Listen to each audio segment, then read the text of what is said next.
Okay, a quick revision on units 4, 5, and 6, inshallah. Starting off with Unit 4, electricity and magnetism. We need to quickly recap, describe the forces between the magnetic poles. We do know the forces between the magnetic poles, between the North and the South Pole. If we have two opposite poles, they will attract.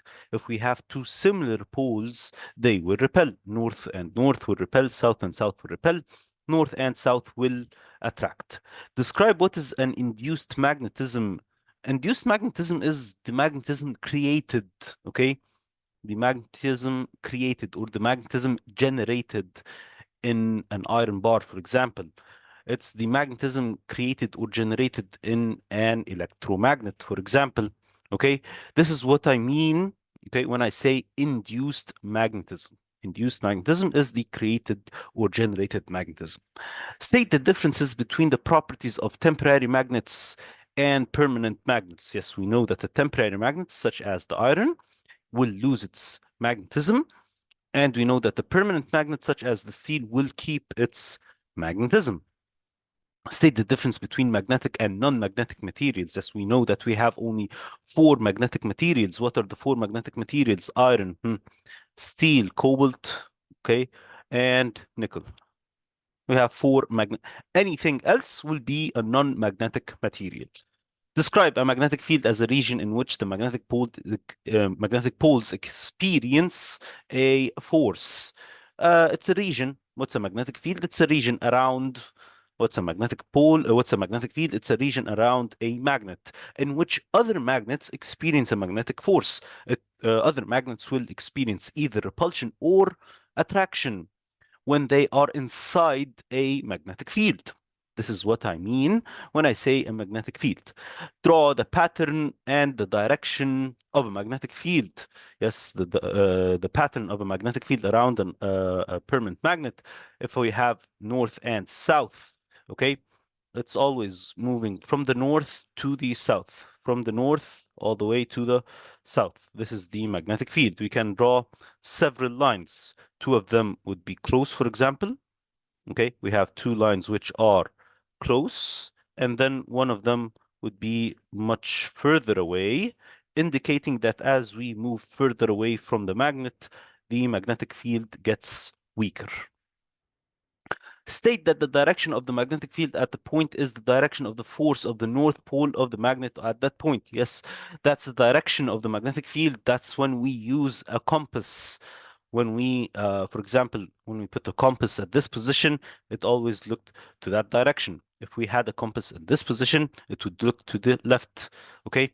And if we had another compass here, it would also point to the left. If we had a compass in this position, it would point to the right, which is always the direction of the magnetic field. What is the direction of the magnetic field? It's the direction of what?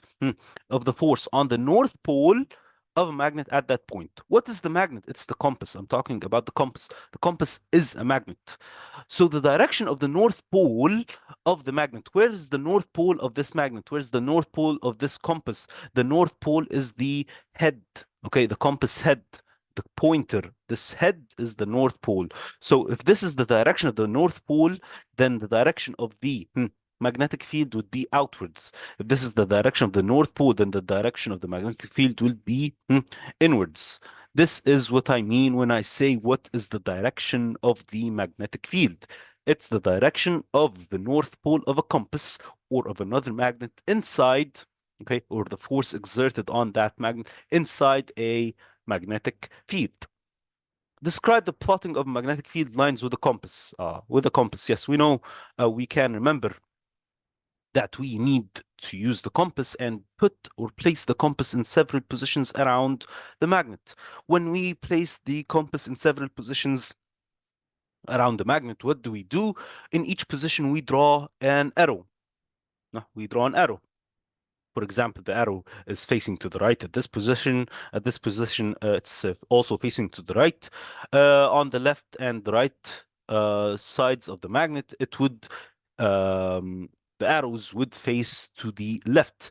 Again, what do? We just draw these arrows and join using a line. Okay, I could have several arrows and I can just join them using a line, which is very simple. Okay, one of the questions that actually come a lot in magnetism. Okay, describe the use of a permanent magnet and electromagnet. An electromagnet is a temporary magnet. An electromagnet is a temporary magnet. We can use permanent magnets and electromagnets in our everyday life. For example, the electromagnet could be used, for example, in electric bells, for example, okay? In a bell, it could use an electromagnet. A permanent magnet, for example, could be used in the, let's say, DC motor. Okay, so we have several uses. Okay, if you can think of any usage of a permanent magnet or an electromagnet, you can write them down. They're not just limited to these two choices. Moving on to the electric charge, one of the easier lessons in our syllabus. What was the electric charge? We had positive and negative charges. Okay, we had positive charges repel other positive charges. Yes, we know that similar charges repel, positive and positive repel, negative and negative repel, but positive and negative will attract. Yes, similar charges repel, but opposite charges attract, and we already know that. Describe simple experiments to show how can we produce an electrostatic charge by friction. If you remember that we can produce an electrostatic charge by friction by rubbing a piece of dry cloth with a wooden rod or with a plastic rod. Okay, when we use this friction or when we rub the cloth against that plastic rod, what will happen? One of them will become positively charged and the other one will become negatively charged. And then we need to define how does it become positively charged or how does it become negatively charged. To become negatively charged, okay, negatively charged, what happens? It gains, okay, it gains electrons. To become positively charged, okay, positively charged, what happens? Huh? It loses electrons. Again, we have two non-metals. We have two non-metals. I have a dry cloth and a plastic rod. I will rub the dry cloth, okay, against the plastic rod. What will happen? One of them will become positively charged and the other will become negatively charged. For example, if I say that the rod becomes negatively charged, so you have to say the rod will become negatively charged because it gains electrons. Where does it gain these electrons from? It doesn't gain the electrons from the air, doesn't gain the electrons from anywhere. It only gains the electrons from the cloth. The rod will become negatively charged because it gains electrons from the cloth. And now the cloth, for example, will become positively charged. Why? Because it has lost electrons. And that's it. Okay, that's it. Is it always like that? Yes, it's always like that. Unless I say, for example, okay, unless it could, yes, it could be the other way around. It could be that the rod becomes positively charged and the cloth becomes negatively charged. Yes, and then we will say the same things about them. The negatively charged because it gained electrons, and the positively charged because it lost electrons. That's it. Okay, that is it. Okay, good. Describe an experiment to distinguish between electrical conductors and insulators. We do know the difference between the electrical conductors and insulators. We can use a very simple experiment. Okay. For example, if we connect this conductor or insulator, I don't know, I can connect it to terminals of a battery. If it conducts electricity, okay, I will see, for example, a charge, I will see a current or I will see a voltage. Okay, if it doesn't, then the voltage or the current will be zero. Okay, recall and use a simple electron model to explain the difference between electrical conductors and insulators. We know the difference between conductors and insulators. Why? Conductors, electrical conductors, good conductors of heat, good conductors of electricity, whatever, they all have free moving electrons. They have what, huh? Free moving electrons or delocalized electrons. Conductors have free moving electrons, insulators don't have free moving electrons. And that's it. Okay, that's it. That's the only difference between the conductors and the insulators. Okay, Okay. Moving on to circuits and the electric current. What is the electric current? It's related to the flow of charge. Okay. The flow of charge. But we actually know that the particles that move inside the wire are what? Are the electrons. Okay. If I ever ask you, or if you ever have a question asking you, what are the particles flowing inside the wire? You must say electrons. You cannot say charges. You cannot say that charges flow in the wire. Okay? The definition of the current, it's the rate of the flow of charge. You won't be asked, probably, you will not be asked about the definition of the current. No. But you will be asked about what are the particles that flow inside the wire. What are the particles? They are electrons. Okay. Um, how do we use ammeters? No, we know how to use ammeters, analog or digital. It's quite easy. Analog, we can just look at the pointer. If it's pointing at 2.6, or if it's a digital ammeter, I can read the reading. I can take the reading, 2 point whatever from the digital ammeter, and it would be much easier. These are the uses of the ammeters. We know that the ammeter has to be in series. The ammeter has to be in series. Okay, describe the electrical conduction metals in terms of the free moving electrons. Okay, we just said that. And know the difference between DC and AC. What's the difference between DC and AC? Yes, DC is direct current. AC is alternating current. What do I mean by alternating current? Okay, the current moves in two directions, positive and negative. Well, while the direct current moves in only one direction. Um, okay, let me give you some examples. Okay. Let me give you some examples. Okay, I'll try to give you some examples first before I answer your question. Um, an AC current, okay, an AC current means that it is positive and negative, means that it will move from the positive to negative, positive, negative. This is an AC current, okay, positive and negative. Yeah, this is quite easy. Alternating, changing, okay, changing current. It moves. Uh, Sometimes it's positive, sometimes it's negative. That's the changing current, the alternating current. What about the direct current? Direct current is always positive. So this is direct. This is DC. Okay. It's always positive. For example, I can have another one which is DC. Oh, this is DC. This is DC. Why is it DC? Because it did not move into the negative side. It's only positive. It's positive. It's changing, but it's only positive. So whenever I say alternating current, I mean it moves in two directions. It means what? It means that it's moving from the positive to the negative. Okay? It's moving from the positive to the negative. Again, look, I could have another one. Okay? This could be also DC.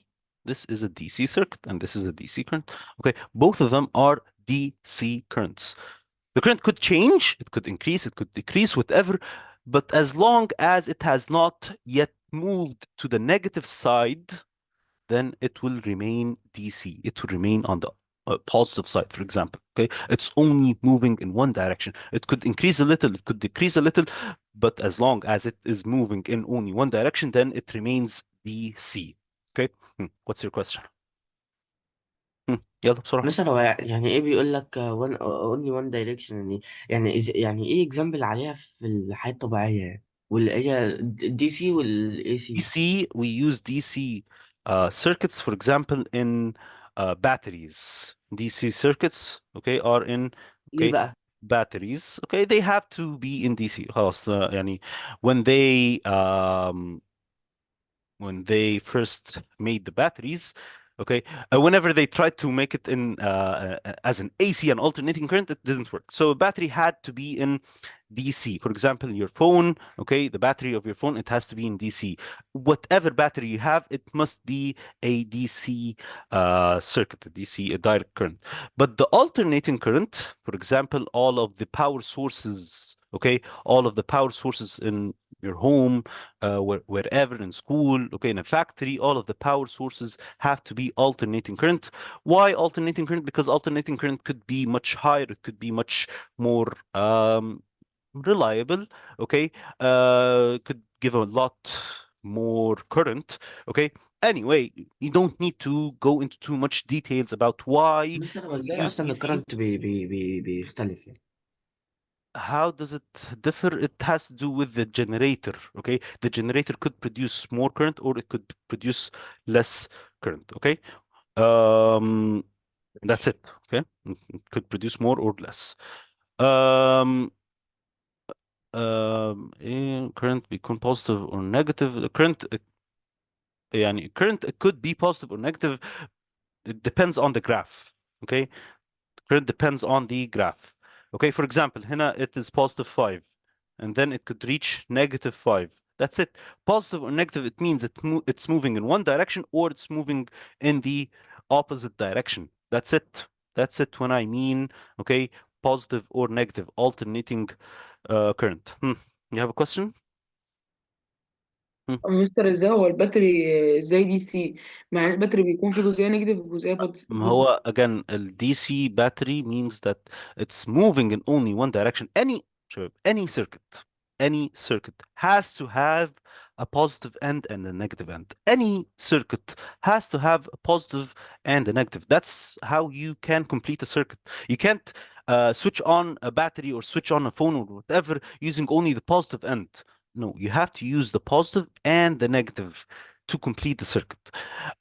So the battery, yes, it does have a positive and a negative end, but it moves in a direct current. It moves in only one direction, in only one it doesn't go back and forth. Only moves in only a one direction.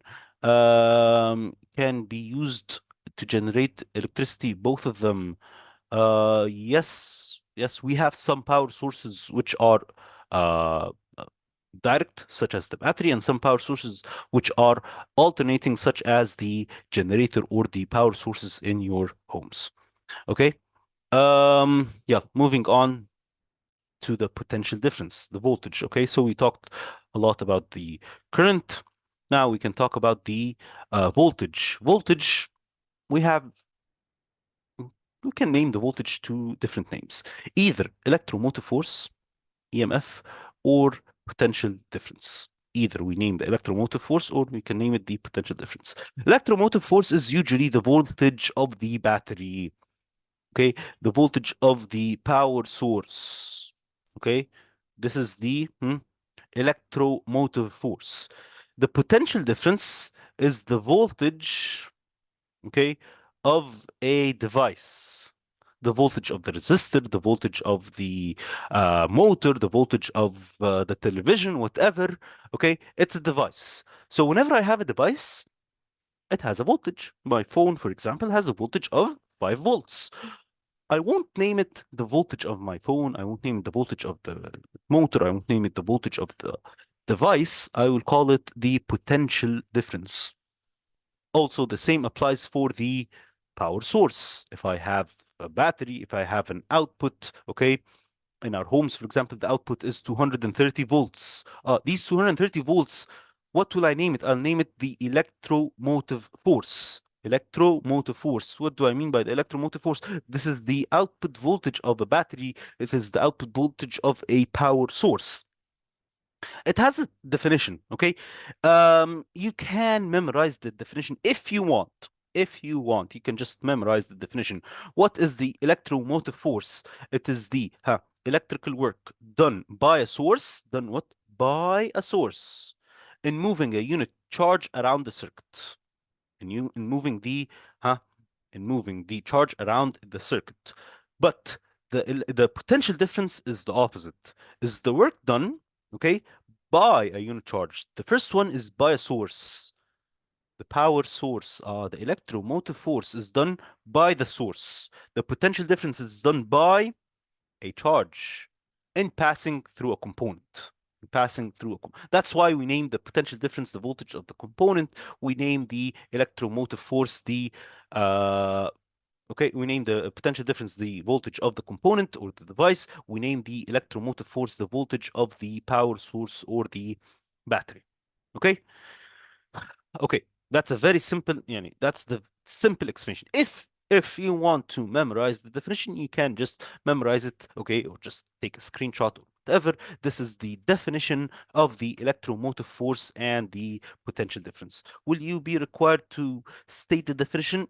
You could be required, okay, very rarely. I don't think so. I don't think that you will ever be required to state the definition of the electromotive force and the potential difference, but just in case, okay, you can just memorize it. Okay, and then moving on to the uses of the voltmeters. Okay, we know how to use a voltmeter. We have to connect the voltmeter in parallel.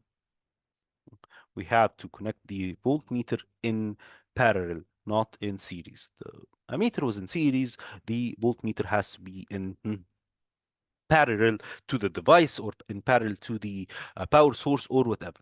Okay. Um, الديفرنس accepted definition, the normal definition is accepted to say that the بص, if for some weird reason he asks you about the definition of the electromotive force or the definition of the potential difference, sadly you cannot write down that the electromotive force is the voltage of the power source. And you cannot write down that the potential difference is the voltage of the device. You need, okay, if, I'm saying if for some weird reason he asks you about the definition of the electromotive force, then you will be required to write down it is the electrical work done or the work done. It's just the work done by a source in moving a unit charge. That would be it. If he asks you what's the potential difference, what's the definition of the potential difference, it's the work done by a unit charge in passing through a component. Okay?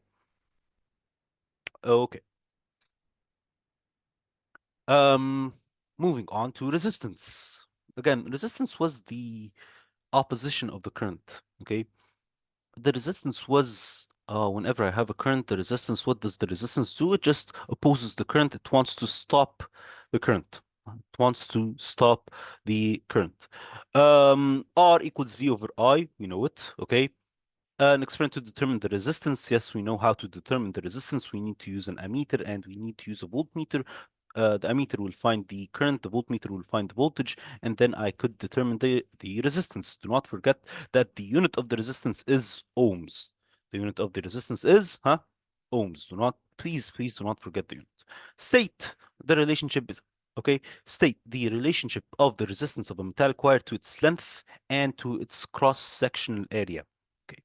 As the length increases, what happens to the resistance? The resistance increases.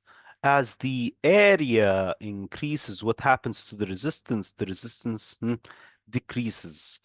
The length and resistance are directly proportional.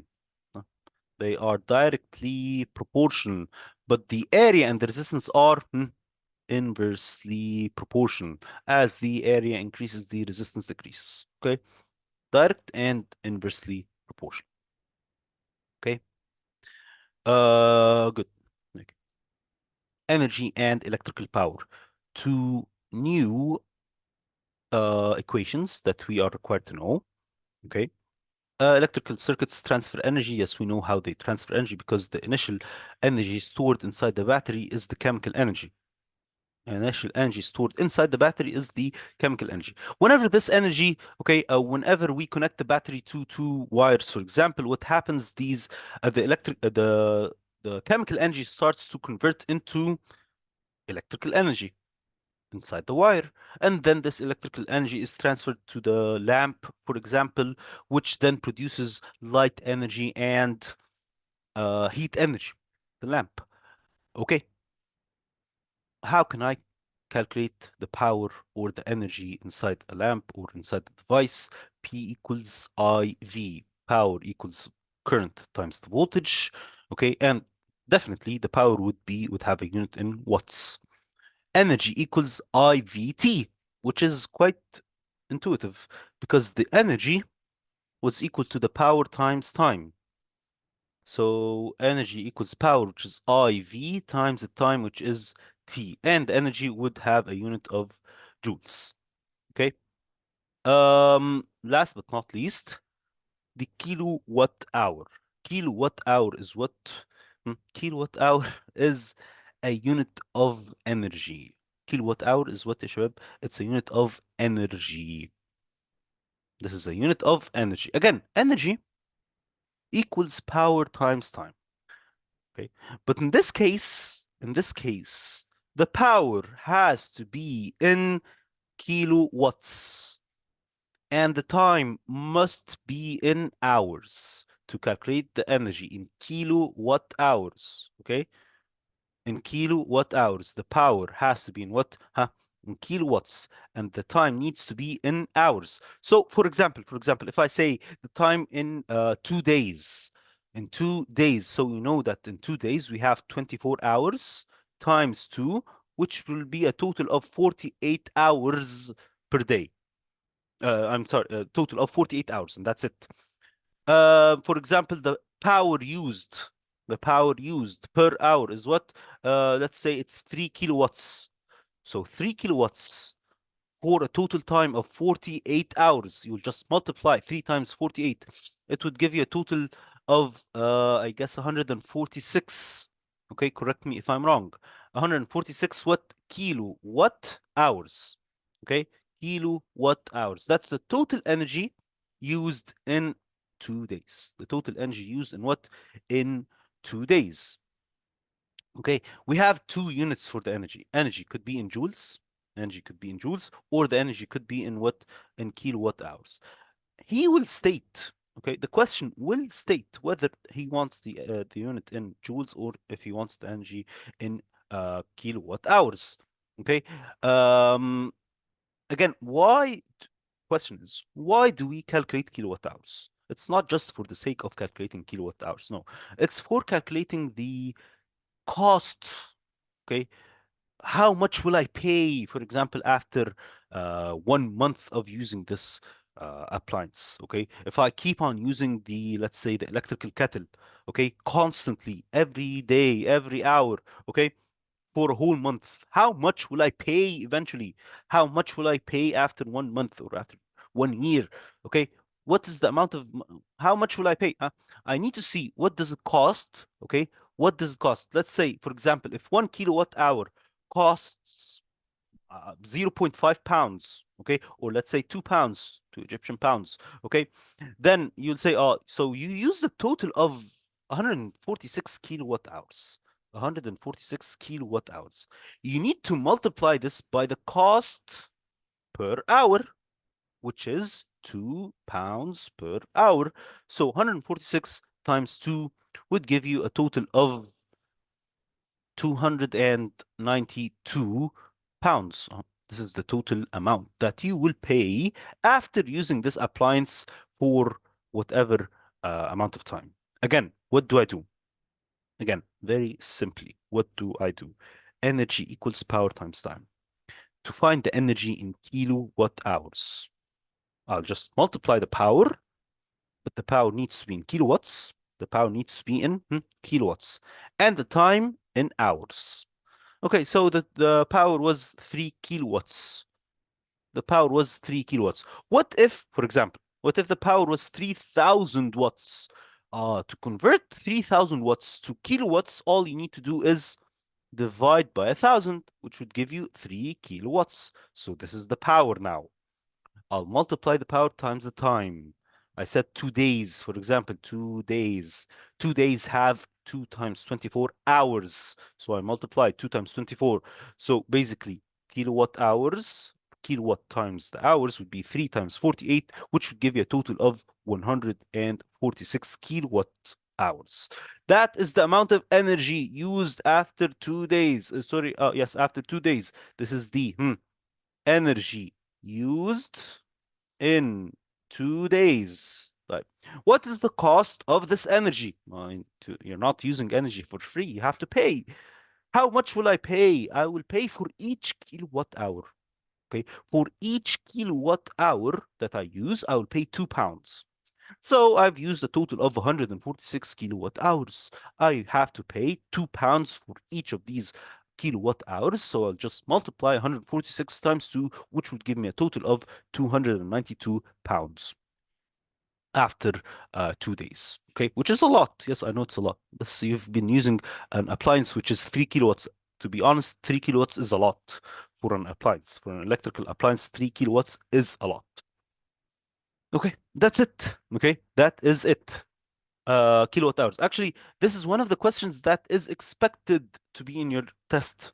Okay, it is expected to have one of these questions. So you need to solve it again. And inshallah, we will solve one of these questions later on. Okay. Um, okay. Yeah, moving on. Moving on.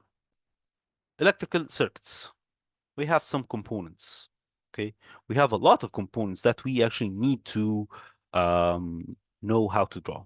You need to know how to draw the cell, a battery, power supply, generator, potential divider, switch, resistors, okay, heaters, thermistors, LDRs, lamps, motors, ammeters, voltmeters, magnetic coils, okay. You need to know how to draw all of these components, okay.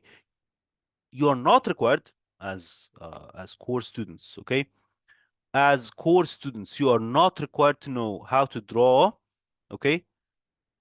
As core students, you are not required how to draw the diode or the LED, okay? Or how they behave, okay? You're not required to know this, okay? You are required to know how to draw all of these components, okay? Let me show you something, okay? If we move on to this page. This is the page in which you have all of the electrical symbols. These are the electrical symbols which you are required to know. Okay, cell, switch, battery of cells. Okay, earth, ground. Probably you won't be required to draw the earth, ground. Okay, power supply, DC supply, AC, lamp, motor, generator, ammeter, voltmeter, variable resistor, fixed resistor, LDR, heater, potential divider. Okay, you're not required to draw the LED or the diode. You're not required to draw them. Okay, magnetizing coil, transformer. You're required to know all of these. So you can take a look again at them. Okay, to just get familiar with them if you do not know them. Probably the least familiar one would be the generator. Okay, the generator and or the motor. These would be the least familiar. But as for the remaining symbols, I guess you should know them quite well. Okay. Um, okay. These are the electrical symbols. Okay. What's your question? مستر انا ما بقاش عارف احطهم يعني ازاي على الدروينج، يعني بتلخبط دايما في اماكنهم. Um, okay. It has to do with the circuit. هو if he tells you draw a series circuit, for example, then all of the components will be in the same or on the same wire. That's a series circuit. For example, draw a battery with two lamps and a motor, for example, all of them, they are in series. Okay, so this would be only one wire containing all of these components. If I say, okay, and the question has to be specific. If the question asks you to draw two lamps in parallel, okay, and then one resistor, okay, in parallel as well, then I will draw three. Okay, I can draw them here, for example. Okay, I have a battery or a cell with one lamp. Okay, he said two lamps in parallel and another fixed resistor. So I have two lamps in parallel and then the resistor as well with them. If he asks me to draw a switch to control them all, then I will draw a switch. Okay, I will draw a switch to control all of the components. If he asks for, let's say, an ammeter, okay, an ammeter to measure the total current, I will put an ammeter to measure the total current. If he says a voltmeter to measure the potential difference, I will put the voltmeter here to measure the potential difference. Okay, so it's quite easy. It's just a matter of solving more than one question and making sure that you um, know what each of these components can do. The ammeter will measure the current, the voltmeter will measure the voltage, the switch will switch it on and off, okay? And you need to know how to draw the heater, for example, the LDR, the thermistor, variable resistor, all of these components, you are required to know how to draw them. ماشي يلا going back. يلا. Okay, series and parallel circuits. Series and parallel circuits. Hmm. يلا, what's your question? Hmm. واحنا المفروض نعرف ازاي نرسم الجراوند وكده والحاجات دي لا, ولا؟ ground again, probably you won't be asked about the ground symbol. Okay. Um, what's your question? ها. لسه انا بمناسبة السيركتس دي انا كان جالي سؤال ينفع اقول لحضرتك؟ مش عارف ما عرفتش احله، مش طيب, فاهم. يعني ممكن في when we're done we can just text me or send me the question. احنا we'll try to solve it together إن شاء الله. معنى الجزئية اللي حضرتك هتتكلم عنها دلوقتي. ماشي, ما هو ابعته and just text me or send it to me and I'll try to solve it إن شاء الله. تمام. Okay. Yes, a relay. We are required to know the relay, and I will explain it, inshallah. Yeah, series and parallel circuits. Series and parallel circuits. Know that the current in every point in a series is the same, and that's the whole point of a series circuit. Yes, we know that. Okay, a series circuit has the same current, but the voltage is divided. The voltage is not the same in the series circuits. Okay. Current is the same, voltage is not the same. How to construct and use series and parallel circuits? Well, we know how to use a series or how to build a series circuit, how to build a parallel circuit. We just said so. A series circuit, يا شباب, we can have a battery, okay, and we can have as many components as you want in this circuit. All of the components will have the same. Okay, this is okay. All of the components will definitely have the same current. That's why they are in series. Calculate the combined EMF. How can I find the combined EMF of several sources? What do I mean of several sources, of several cells, for example? If I tell you I have, let's say, 3 cells, these are 3 cells. Each cell is 1.5 volts, 1.5 volts, 1.5 volts. So the total EMF in this case would be 4.5 volts. Okay, each cell is 1.5. I have 3 cells. 3 times 1.5 would be 4.5 volts. Calculate the combined resistance of 2 or more resistors. Okay, this is easy. If I have these 2 resistors, for example, this is 7 ohms and this is 10 ohms. So the total resistance would be 17 ohms. That's it. We just add. State for the parallel circuit, the current in the source is larger than the current in each branch. Yes, we know that. In any parallel circuit, okay, if I have a parallel circuit, for example, and this is an ammeter, and this is another ammeter, and a resistor, okay, and another ammeter, and a resistor. A1, A2, and A3. A1 has to be greater than A2. A1 has to be greater than A3. It is the largest current. Why? Because it's the current produced, okay? It is the current produced in or from the battery. Current produced from the source or the current produced from the battery has to be the largest current in the circuit. Why? Because it supplies all of the current to the other components. It supplies the current to this resistor, it supplies the current to the other resistor. So the current produced from the battery or from the source has to be the greatest current.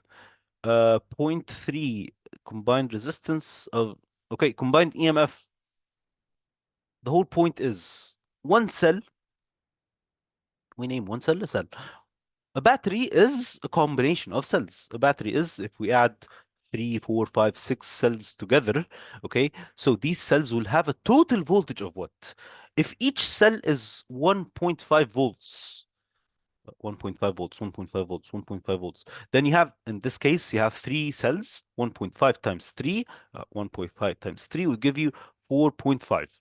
What if I had, for example, okay, what if I had one more cell?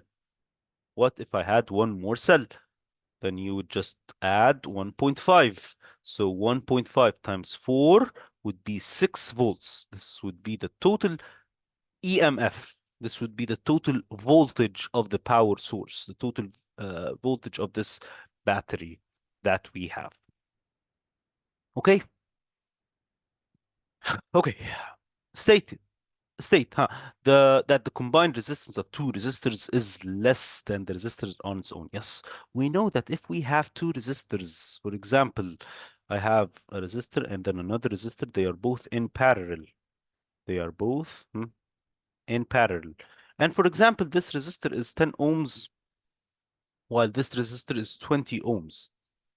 The combined resistance, okay, the combined resistance would be less than 10. It would be less than what?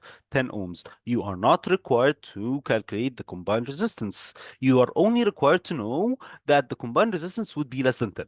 Whenever I add resistors in parallel, whenever I add, for example, lamps in parallel, okay? Whenever I add any devices in parallel, what happens to the total resistance? The total resistance decreases. The total resistance, what happens? The total resistance decreases. But when the resistance, when the resistance decreases, what happens to the current? The current has to increase. And that's why we have parallel circuits. The resistance decreases, the current increases, and that's why, for example, هنا A1, ammeter A1 is greater than ammeter A2 and A3. Why? Because the current increases. Because the current increases. Okay. Again, what are the advantages of connecting lamps in parallel? We had three advantages. Okay, we had three advantages, which were, first of all, they had the same voltage.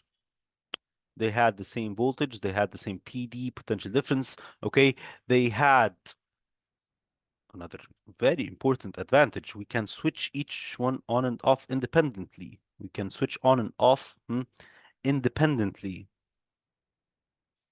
And then the third one, if one breaks, if one lamp breaks, the others are unaffected, okay? The others are unaffected, unaffected. Again, these are the three advantages of any parallel circuit. Okay? Yeah, حلو. Um, yeah, moving on. Circuit components know that the potential difference across an electric conductor increases as the resistance increases. Okay, yes, we know that as the resistance increases, what happens to the voltage? The voltage increases. Okay, and this can apply for the lamps. If I had a lamp, for example, PD is the voltage. Yes, PD, potential difference, is the voltage. As the resistance increases, the voltage or the potential difference increases. And if it was a lamp, okay, if it was a lamp, the lamp would become brighter, would be brighter. As the voltage of the lamp increases, the lamp is brighter. When the voltage of the lamp decreases, the lamp becomes dimmer. Okay, the lamp becomes dimmer. EMF, yes, is the voltage of the battery. Yes. Okay, some electrical hazards. We have some electrical hazards. Two main hazards. Two main electrical hazards. What are they? It's either we get electrocuted or the other hazard is overheating. Okay, we have two main hazards, electrocution or overheating. Overheating could cause a fire and whatnot. Damaged insulation. If I have a wire which is not well insulated, what is the hazard? I could get electrocuted. Okay. Okay, I could get electrocuted. I could get an electrical shock. Overheating of cables. This could cause a fire. It's literally overheating. That's why we use fuses. Damp conditions. Damp conditions. If we have some water, for example, this water could cause electrical shock. So we have two main hazards. It's either an electrical shock or overheating and a fire. Excess current from the overloading of plugs. This also could cause overheating. It could cause a fire. Okay. These are the two main electrical hazards that we know of. Okay.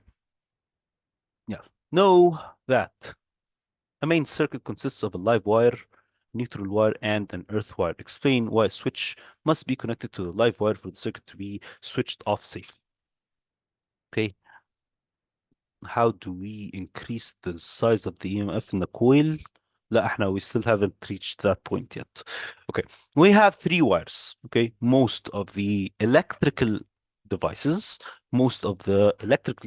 especially especially those devices with metal casings. Again, especially the devices with metal casings.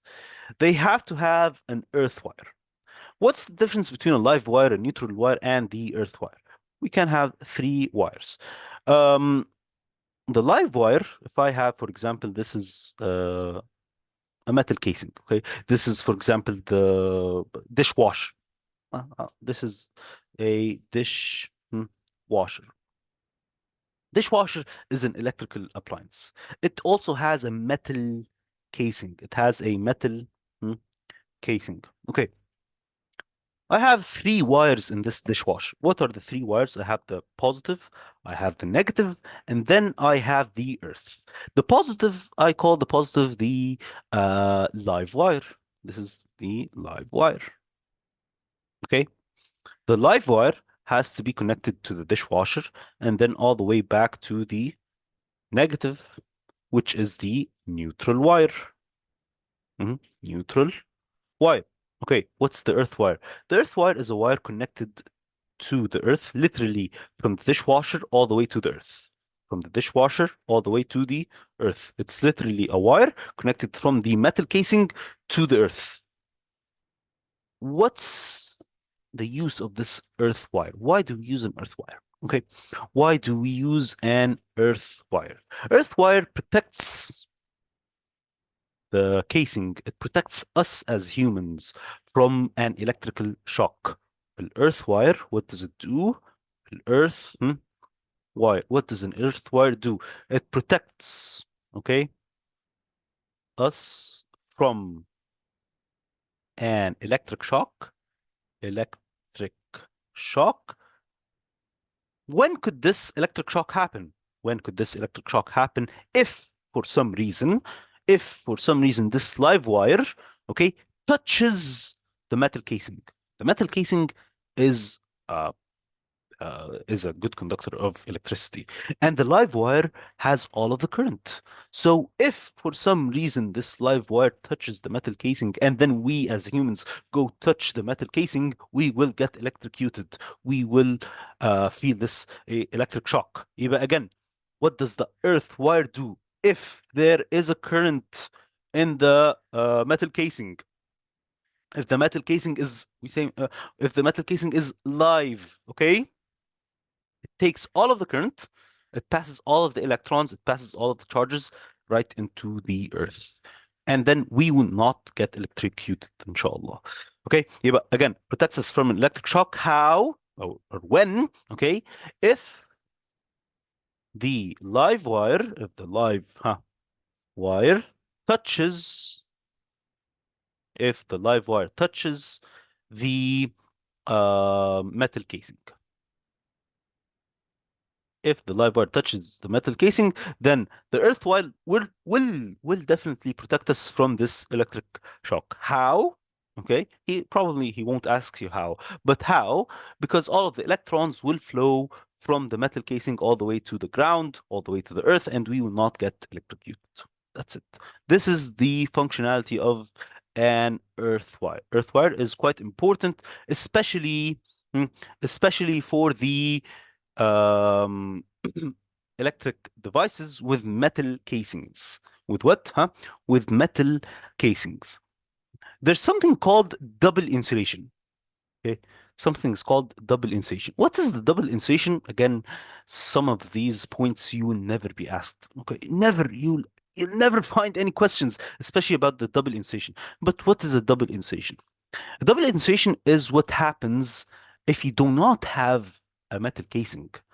If you don't have a metal casing and you connect the device to the earth wire, then you are now double insulated.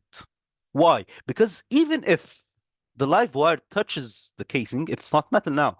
If it's a non-metal, it's an insulator. Okay. If the live wire touches this casing, which is not metal, you will not get electrocuted. Even for some reason, if it does pass some of the current, okay, which wouldn't happen. But if it happens and it passes some of the current, then you are double insulated because the earth wire is there to protect you from an electric shock. Okay? So this is what I mean when I say double insulation. Okay? Okay, حلو. Explain the use and operation of trip switches again and fuses. What do fuses do? What do fuses do? بصوا يا شباب, this is the live wire, صح? This is the live wire. Live wire has to be connected to the fuse, or the fuse has to be connected to the live wire, okay? And the live wire has to have the switch. The switch is usually on the live wire. And the fuse must be on the live wire. The fuse cannot be on the neutral wire. The fuse cannot be, for example, on the earth wire. It cannot be anywhere other than on the live wire. It has to be in series with the live wire. Why? Why does the fuse have to be on the live wire? Because all of the electrons, all of the charge, everything is passing through the live wire. So whenever I have a fuse which is connected to the live wire, this fuse will do what? It will protect instantly if the current increases. The whole thing is that when the current increases, it could damage the the electrical appliance. Okay, if the current increases, how could it damage the appliance? By or due to overheating. Whenever Okay, whenever I have a fuse, what does this fuse do? It protects the device from overheating. How does it protect the device from overheating? By switching or by cutting the current, by melting the fuse. What does the fuse do? The fuse, okay, melts. When does it melt? When the current increases. When the current increases. Melts when the current increases. Why? To protect the device from overheating or from uh, fire, for example. Okay, this is the functionality of a fuse. Okay, يلا. Again, state that the fuse without an earth wire protects the circuit, okay, and the cabling for a double insulated appliance. Again, the fuse, what does the fuse do? I just said it, it protects the device, but from overheating, not from an electrical shock. Okay, يلا, moving on. We still have a lot to do, so we need to move on. Yeah. Electromagnetic induction. Electromagnetic induction. Induction means producing electricity. Induction means generating electricity. Electromagnetic induction. No. Okay. What we had electromagnetic induction, we had a generator and we had a motor. Okay. A generator produced electricity due to the kinetic energy. A motor used this electricity, okay, to generate or to produce kinetic energy. صح؟ Again, let's read them quite quickly. Know that a conductor moving across a magnetic field or a changing magnetic field linking with a conductor, okay, can induce an EMF. ايه ده? Too much to read.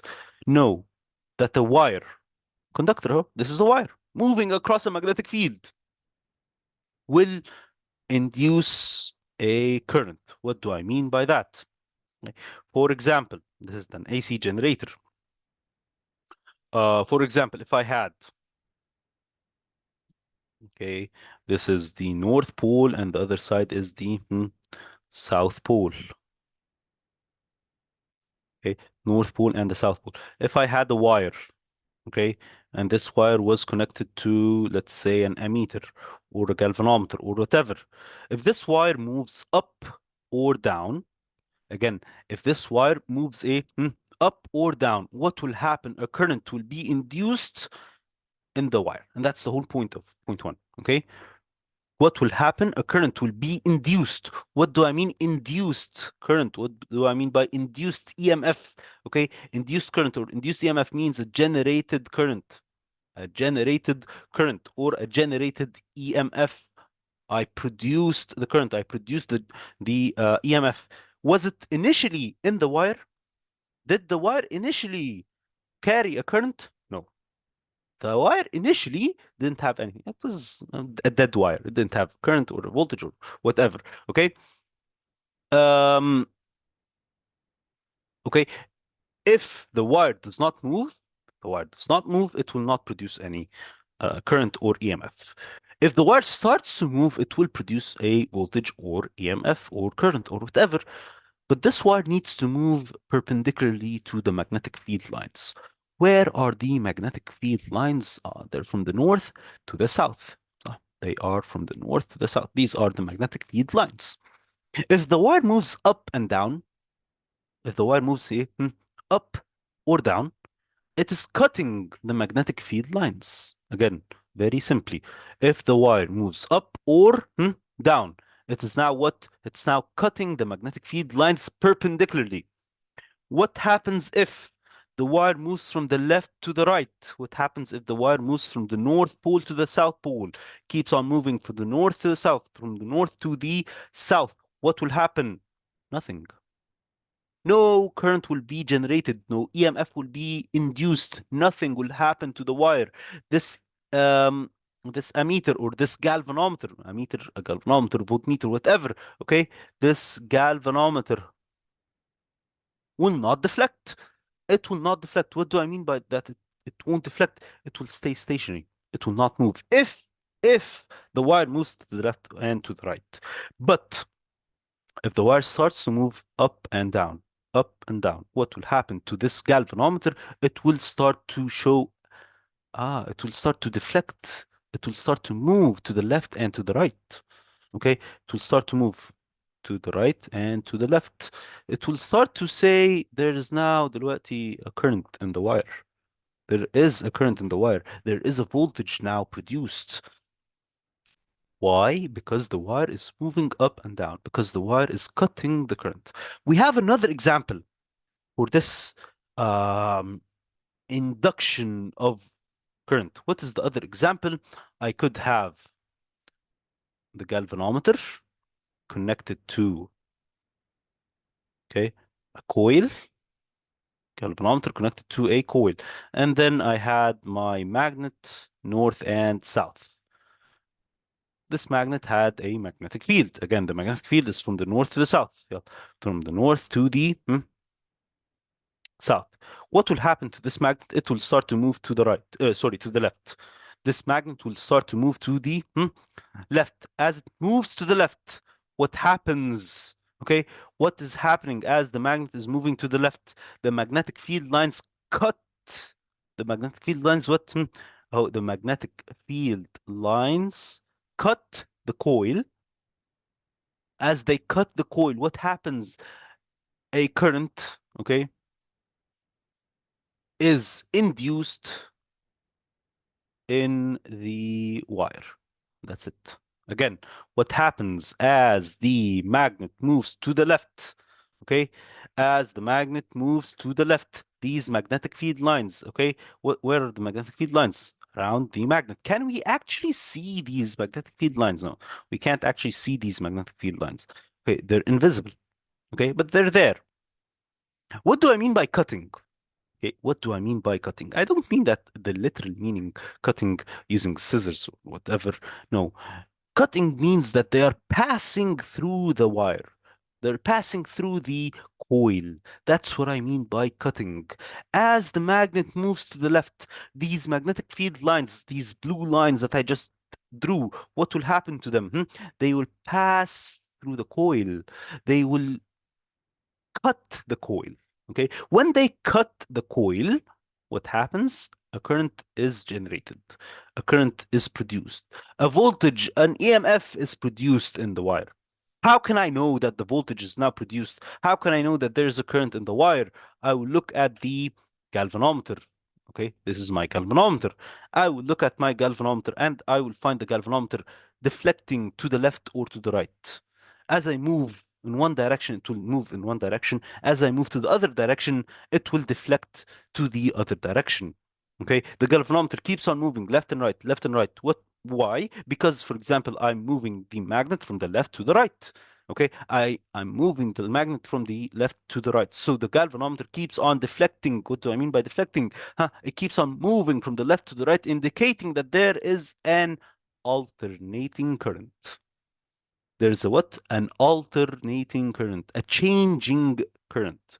What do I mean by changing current, يا شباب? It means that the current keeps on moving in one direction and then moves in the opposite direction, moves in one direction, then in the opposite direction. This is what I mean when I say that I have an alternating current.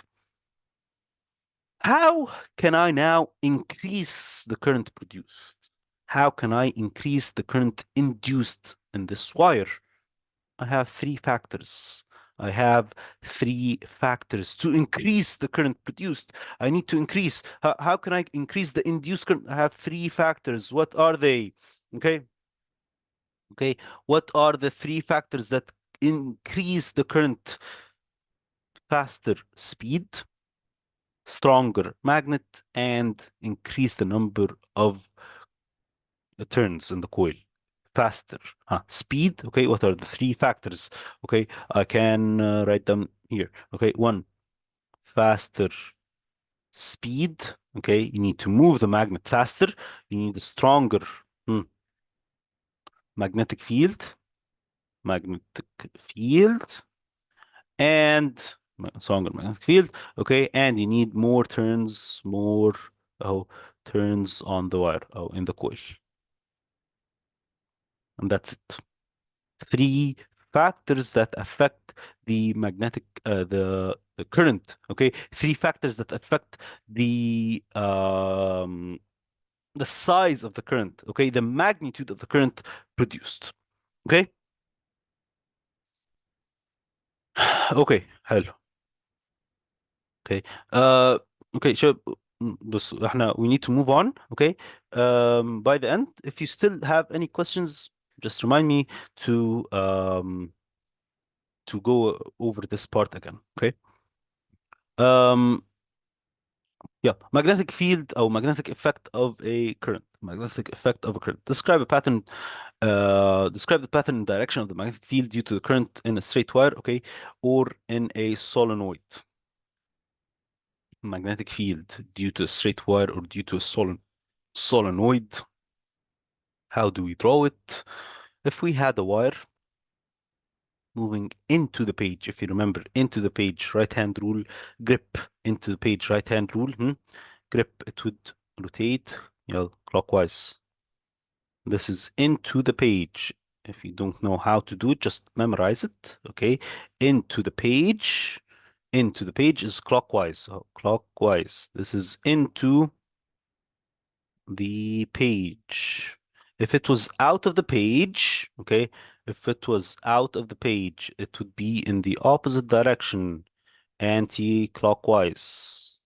Okay.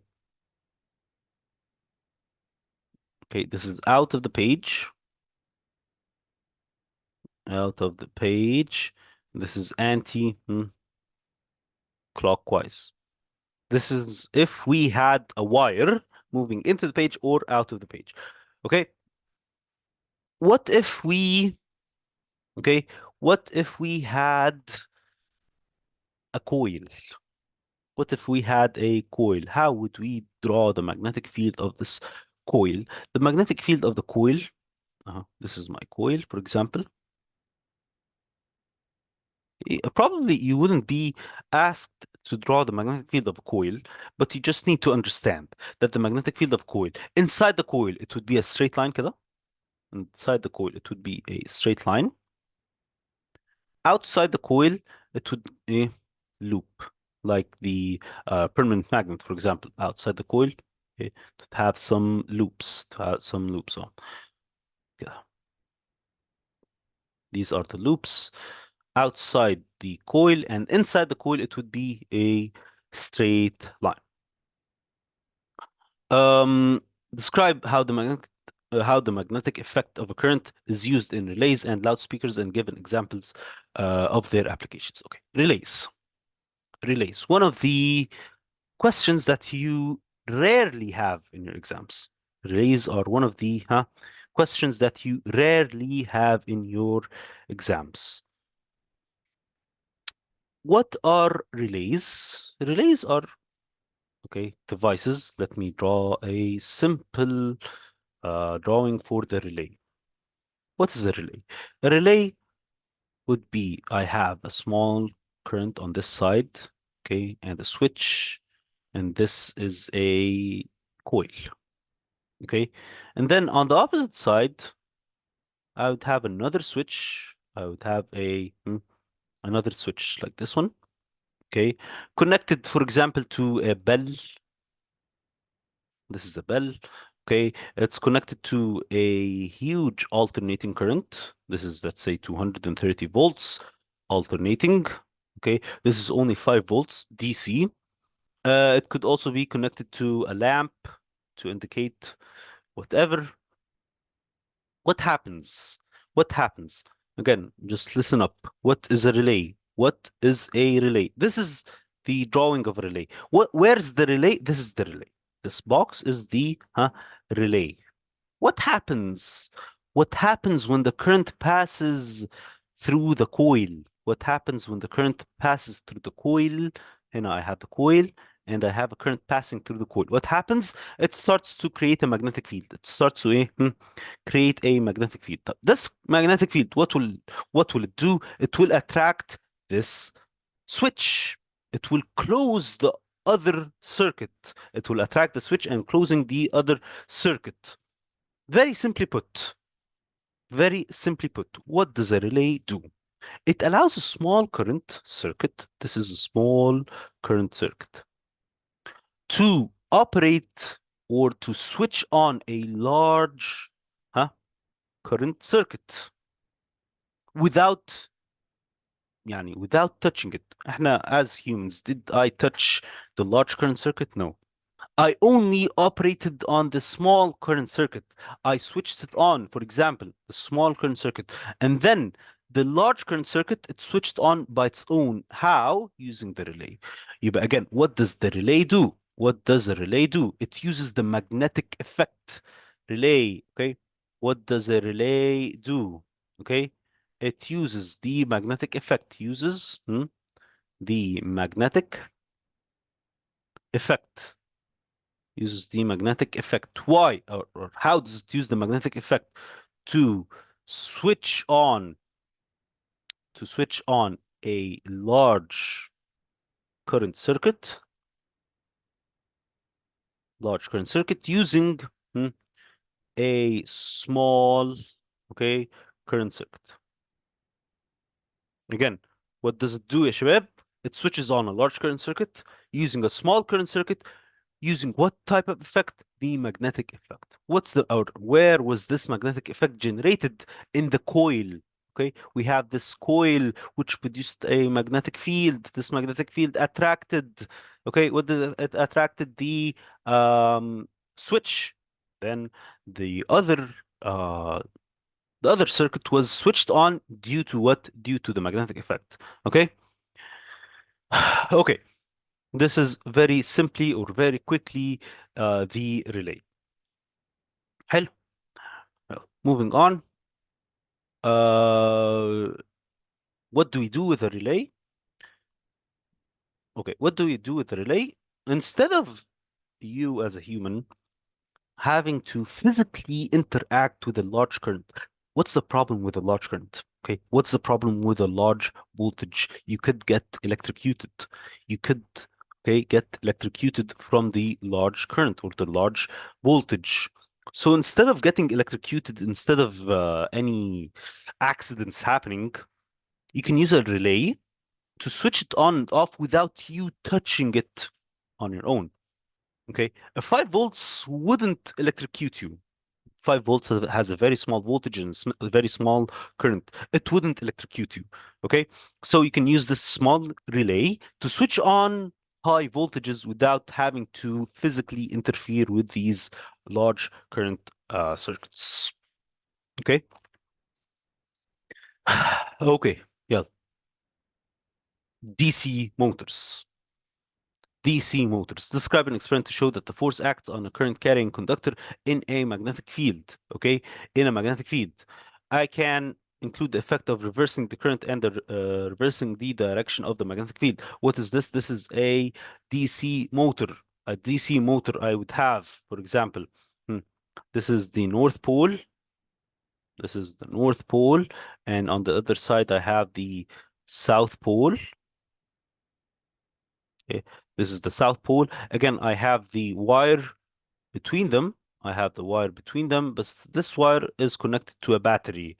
This wire is connected to a battery. Whenever this wire is connected to the battery, what happens?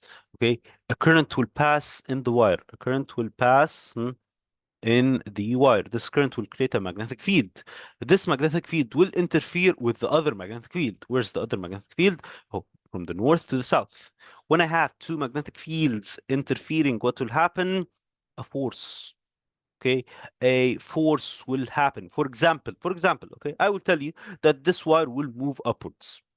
Okay, the question he will tell you the force this wire will move upwards. How can I make this wire move downwards now? One of two things.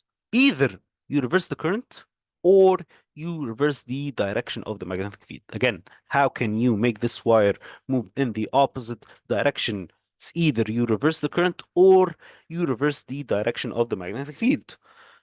What will happen if I reverse both? What will happen if I reverse both? If you reverse both, then no effect, okay, will occur. What do I mean by no effect? That the force will remain upwards.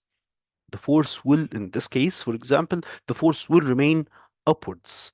The wire will move upwards if you reverse the magnetic field and you reverse the current. Okay, but if you only reverse the magnetic field, it will be downwards. If you only reverse the current, it will be also downwards. And that's the effects of the of reversing the current and reversing the magnetic field on a wire. Okay, again, how can I make this wire move faster? Now it's moving upwards. How can I make it move even faster? I can increase the number of turns, the current and the strength of the magnetic field. The number of turns, the current and the strength of the magnetic field. That's how to make it move upwards faster. Okay. Um, okay, yeah. How to make it move faster. Okay, you need to increase the number of coils, the current, and the strength of the magnetic field. What is a transformer? What is a transformer? How can I build a transformer? I need three things. To build a simple transformer, you need three things. What are they? You need an iron core. Okay. You need a primary coil and a secondary coil. Iron core, primary coil, and secondary coil. Can draw it here very quickly. This is my iron core. On the left-hand side, I have a primary coil. On the right-hand side, I have the secondary coil. Iron, primary, and secondary. This is the equation we have to use. Vp over Vs equals Mp over Ns. Again, you can use it in many different forms. You can use it in many different forms. For example, Vp over Np equals Vs over Ns. Okay, we have a lot of different forms, where P is the primary and S is the secondary. Describe the use of transformers in high voltage transmission of electricities. Um, hmm, what's your question? مستر هي بتفرق لو في الرول لو انا مثلا كتبت بدل في بي يعني مثلا عكست يعني ولا لا No, فاهمني it's okay, it's okay. يعني انت you want to write Vs over Ns equals Vp over Np. It's okay. Okay. نفس الحاجه But yes, it is the same. صح. Okay, برافو. Um, high voltage transmission of electricities and the advantage of, or some of the advantages of transmitting electricity at high voltages. Some of the advantages of transmitting electricity at high voltages include, okay, but are not limited to, include but are not limited to, for example, that the current decreases. The current decreases. When the current decreases, we can say that the power loss decreases. Let me write them down. Okay. Current decreases. When the current decreases, what happens? The heating effect decreases. Oh, heating effect in the wires decreases. When the heating effect in the wires decreases, what happens? The power lost. Oh, power lost decreases. Okay, decreases. When the power loss decreases, I can use thinner wires. If I have a less current, if I decrease the current, what can I do? I can use thinner thinner wires. Okay, I can use thinner wires. Why? Because this would cost less money. Okay, it is an advantage. Why? Because it would cost definitely less money. Okay, yeah. That's it. Okay. حلو كده we're done with unit 4. We're done with unit 4. Let's move on to unit 5 and unit 6. unit 5 nuclear physics. Nuclear physics. بسرعة كده. The structure of an atom in terms of positively charged nucleus, negatively charged electrons that orbit the nucleus. We know that we have a nucleus, we have some electrons moving around the nucleus. We know that this nucleus contains the protons and the neutrons. We know that the nucleus is positively charged. Okay. The nucleus itself is positively charged. Why? Because it contains protons and neutrons. If I ask you about the charge of the whole atom, if I ask you about the charge of the whole atom, it could be 0. Yes. Why? Because the protons are equal to the neutrons. But if I ask you about the charge of the nucleus itself, it would be the total charge or the total number of protons inside the nucleus. Okay? Total number of protons inside the nucleus. Yeah. Know how atoms may form positive ions by losing electrons, negative ions by gaining electrons. Okay, we already know this part.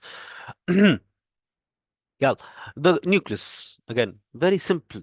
We already know this, but we can move quite quickly. Okay, composition of the nucleus in terms of protons and neutrons. Yes, it has protons and neutrons. Thank you for telling me. State the relative charges of protons, neutrons, and electrons. Protons +1, neutrons 0, electrons -1. Okay, define the term proton number, which is the atomic number, Z. Nucleon number, the mass number, A.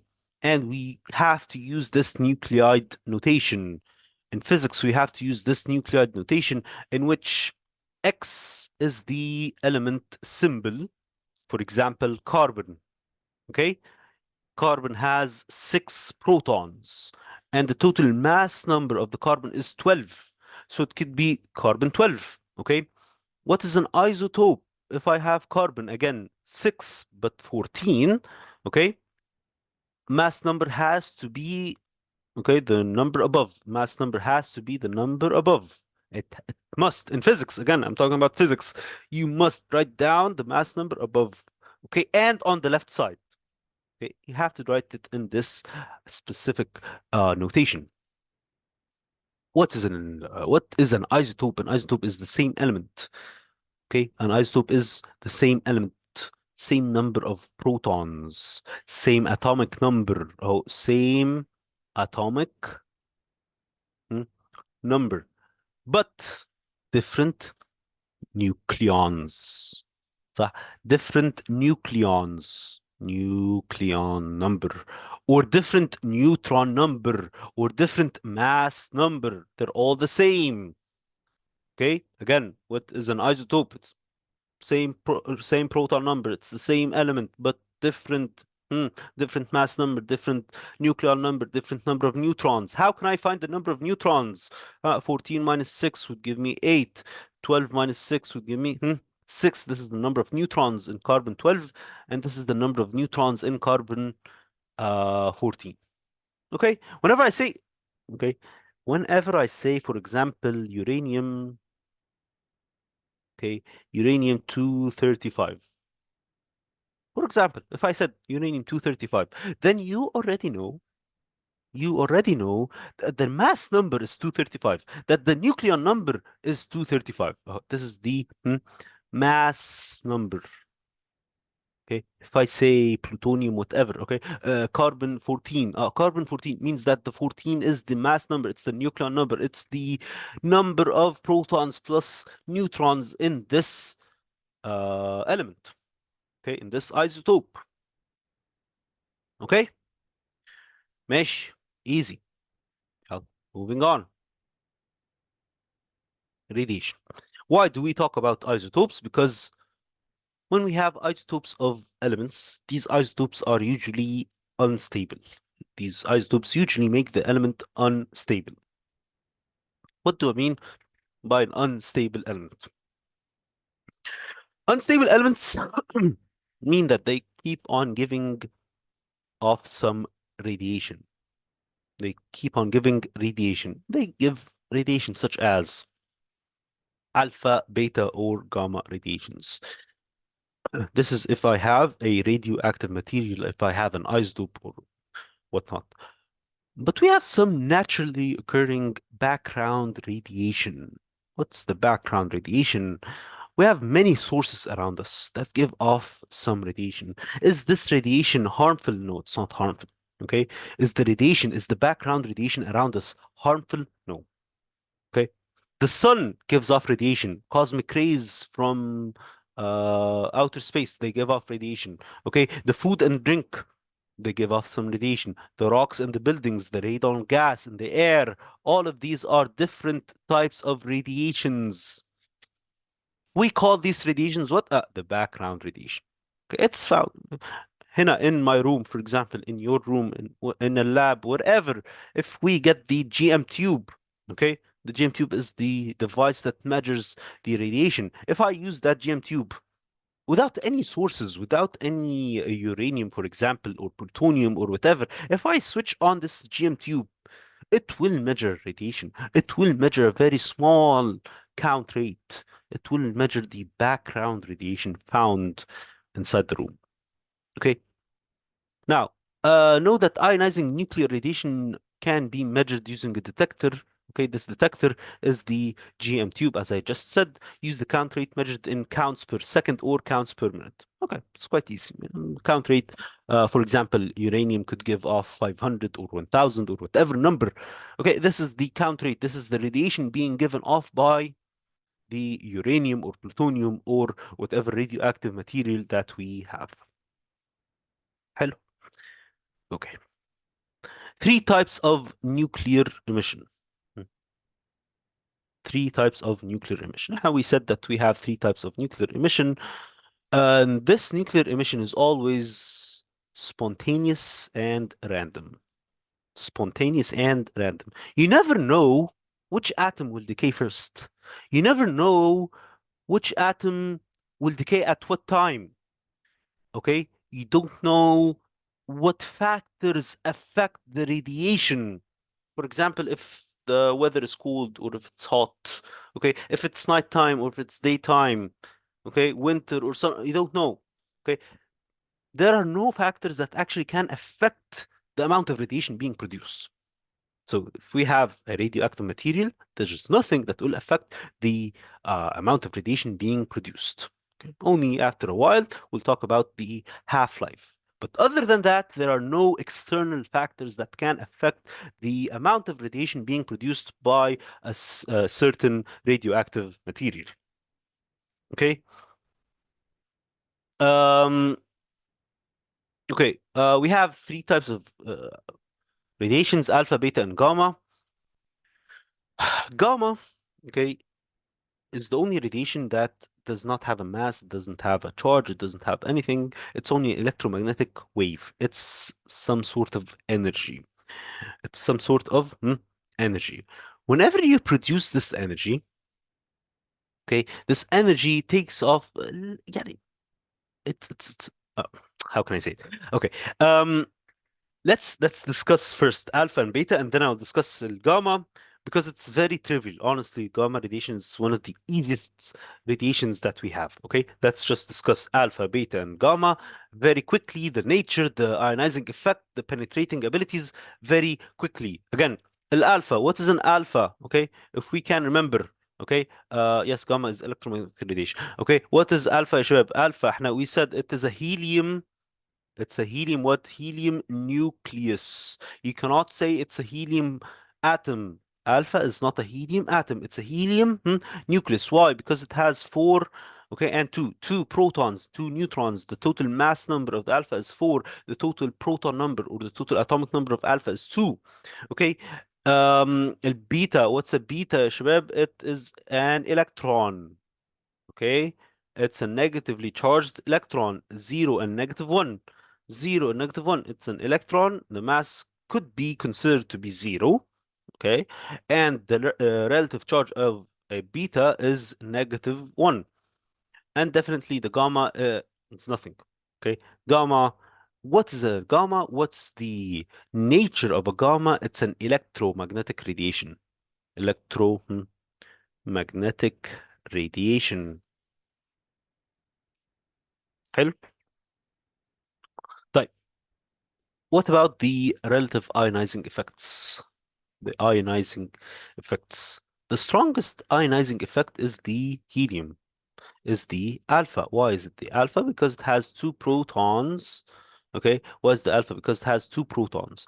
What about the electron? It's weaker. If I'm talking about the ionizing effects, the alpha is the strongest, beta is weaker, and gamma is the weakest in terms of ionizing effects. What about the penetrating effects? The penetrating effects. Yeah, the alpha is the weakest when it comes to penetration.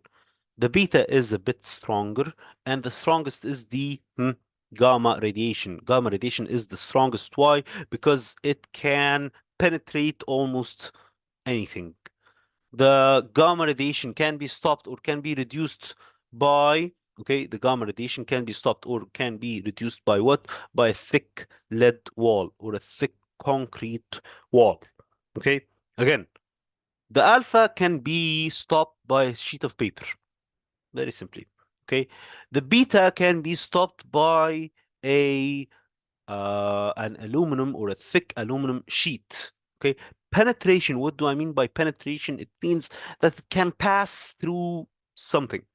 Okay, alpha can travel in air, but if you put a sheet of paper in front of the alpha will be stopped. It cannot penetrate, it cannot pass through this sheet of paper. So the penetrating ability of the alpha is very weak because it can be stopped by, okay, it can be stopped by a piece of paper, a very thin piece of paper. What about beta? Beta has a greater, has a stronger, okay? Beta has a stronger penetrating ability. It can pass through this sheet of paper. The beta can pass through the sheet of paper, but it cannot pass through a thick sheet of aluminum. The gamma radiation can pass through the paper. It can pass through the aluminum sheet, but it can be stopped or reduced by a thick lead wall or a thick concrete wall. Okay, the radiation, okay, the gamma radiation would be stopped or reduced by the thick lead wall. Okay. Um, hmm. What's your question? مثلا عندي سؤالين. بسرعة. اول واحد هو انا لازم احفظ ان الالفا هيليوم والبيتا والجاما والحاجات دي والارقام اللي فوقيهم ولا لا؟ Yes, تاني سؤال. yes, yes. احنا we said that more than once. ها. طب ماشي. طب وانا عايز حاجه ايه تاني؟ هو انهي اللي بتعدي من ايه وانهي اللي بتقف من ايه وكده؟ ما أنا literally I just said that. Literally I مرة just. تانية عشان ما لحقتش. لا. Okay. اه، Alpha. وقعت في النص. Again, بسرعة. Alpha, it is stopped by a sheet of paper. Beta is stopped by a thick aluminum sheet. And gamma is stopped by a thick lead wall or concrete wall. Okay. بالأرقام numbers, yes, you have to memorize alpha is 4 and 2, beta is 0 and -1. You have to memorize them. You must memorize these numbers. Okay, yeah. Um, okay, radioactive decay. Gamma is the most penetrating. Yes, yes, gamma is the most penetrating. And oh yeah, okay. No. Know that the radioactive decay is a change in the unstable nucleus that can result in the emission of alpha particles, beta particles, or radiation. Yes, we just said that. Okay. Whenever we have an isotope, whenever we have an unstable um, atom, this unstable atom starts to give off some radiation. It could produce alpha, it could produce beta, or it could produce a gamma radiation. During alpha or beta, okay, we need to know this. During alpha or beta decay, what happens to the nucleus? The nucleus changes. Okay, are you required to know what is the change, يعني, how the nucleus changes? No. You are core students. You are not required to know how the nucleus changes, but you are required to know that the nucleus will change, that it will become a different element. Okay, uranium, when it if it produces, for example, alpha, will it remain uranium? No. If it produces beta, will it remain as uranium? No. Okay, it will change to a different element. That's all you need to know. If it produces alpha or beta, okay, it will change to a different element, and that's it. That's all you're required to know for the alpha and beta decays. If it produces gamma, will it change? No, it will not change. Okay, gamma is some energy. I'm just producing some energy. Will it change? No, it will not change to a different element. Okay, yeah. Half-life. Half-life, which is the most important part in this whole unit. Half-life. What is half-life? It is the time taken. What's half-life, Shabab? It is the time taken for the amount of radiation or for the amount of mass to decay or to decrease to half the previous amount. Okay? Half-life.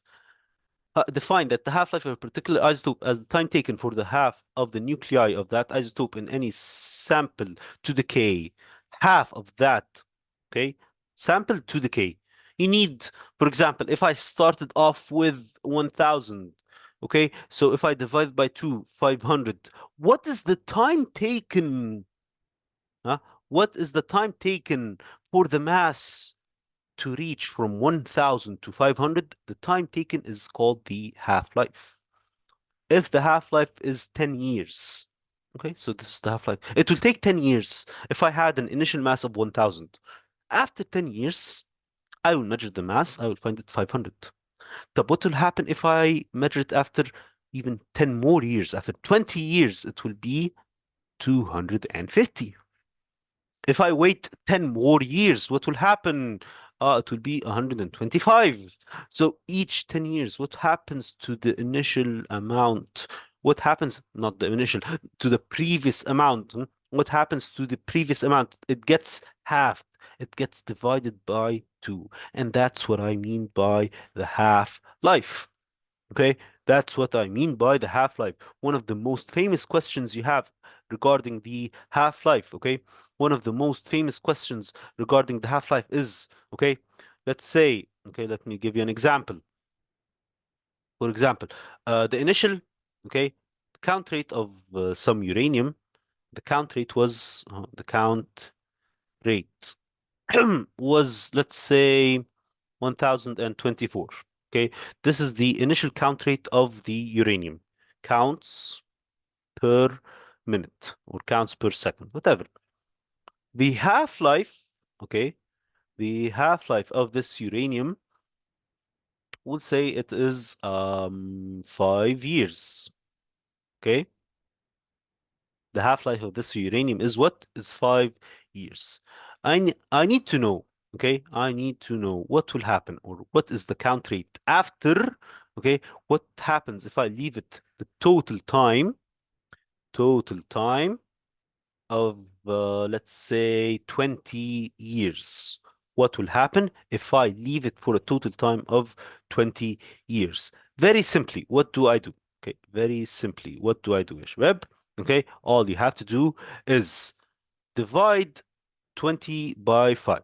20 divided by 5 is what is 4. What do I mean by 4? 4 half lives. What do I mean again by 4 half lives? I will divide by 2. How many times? 4 times. What will I do? What will I divide by 2 4 times? I will divide the initial count rate. I will divide the initial mass. Okay. If you're given the mass or the initial count rate, you will divide this number by 2. You will keep on dividing by 2 for whatever number of times you are required.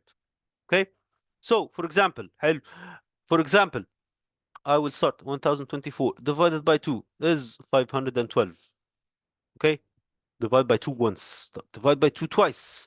It would be 256. Okay. Divide by 2 again. 128. 3 times. Divide by 2 again. It's 64. Yes, bro. 64. The final count rate after 20 years is what is 64 counts per minute. And that's it. Counts per minute. This is the most famous question that you will have regarding the half-life. He will give you the half-life, he will give you the time, and the initial count rate. Okay, very simple. Very simple. This is what I mean when I say half-life of the of some isotope. Okay. Um, Another way to find the half-life of an isotope is using a graph. Okay, you could have a graph, for example, and this graph. Okay, any graph, any radioactive decay will decay this way. Okay, we'll have somewhat a graph, which is representing the decay. The initial count rate, for example, was, let's say, 8,000. Initial count rate was 8,000. What do I do with this 8,000? I have to take 8,000 divided by 2 would be 4,000. So from the 4,000, I have to draw a horizontal line and then a vertical line. This is the time. Whatever time بقى. هنا the time, for example, could be 6 hours. Okay, so the half-life is what? Is 6 hours. That's it. Using the graph, actually, the graph is the easiest way to find the half-life. All you do is you take the initial number, you divide it by 2, okay, and then you draw a horizontal line and a vertical line. This graph is worth 3 marks. Usually it's worth 3 marks, which is a lot. Even though it's very easy, it's very simple. It's worth 3 marks. Okay? Again, if you have a graph and you are required to find the half-life, what do I do?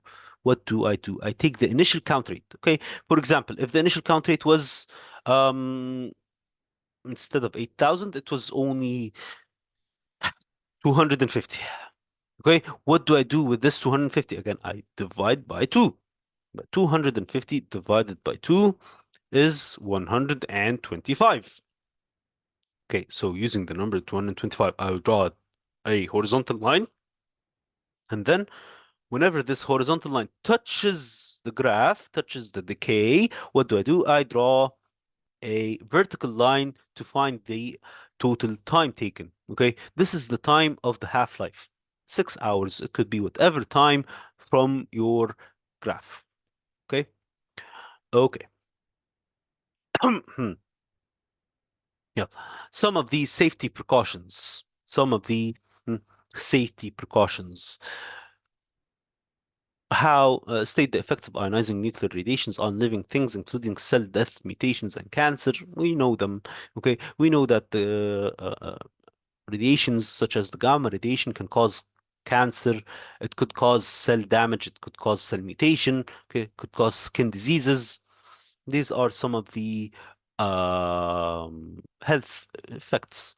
How can I, okay, how radioactive materials are moved, okay, or are stored? How do we store the radioactive materials? Usually in lead containers, okay? If I have some radioactive uranium or radioactive plutonium or whatever radioactive material, I have to put this radioactive material inside a lead container, small lead container. Why?